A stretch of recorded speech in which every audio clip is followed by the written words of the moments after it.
గొప్పదైన లక్ష్యాన్ని చేరుకోవడానికి ఒక్కొక్కరు ఒక్కొక్క మార్గాన్ని ఎన్నుకుంటారు. ఒక వ్యక్తి నిర్మాణాత్మకమైన ఆవేశం రవి అస్తమించిన బ్రిటిష్ సామ్రాజ్యాన్ని గడగడలాడించింది. ఐసీఎస్ ఎగ్జామ్లో టాప్ చేశాడు, కానీ అంతే వదిలేశాడు. ఎందుకంటే భరతమాత దాస్య శృంఖలాల విముక్తి కోసం కాంగ్రెస్లో చేరి యువనాయకుడయ్యాడు. కానీ గాంధీజీ అహింసా సిద్ధాంతంపై విభేదించి బయటకు వచ్చేశాడు.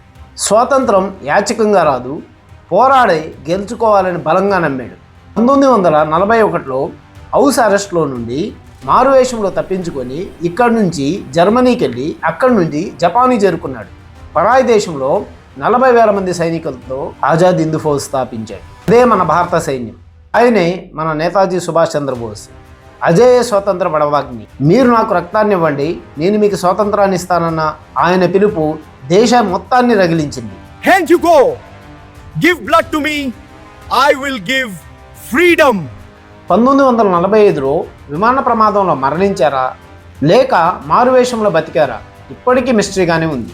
కానీ భారతీయుల మనసులో అజరామరమైన స్థానాన్ని ఏర్పరచుకొని ఒక అదృశ్య శక్తుల దేశాన్ని ఎప్పటికీ రక్షిస్తారనే నమ్మకంతో పరాక్రమ దివస్గా పిలుచుకునే ఆయన జన్మదినం రోజున డెడికేటెడ్ ఇండియా నుండి ఆత్మీయ శుభాకాంక్షలు.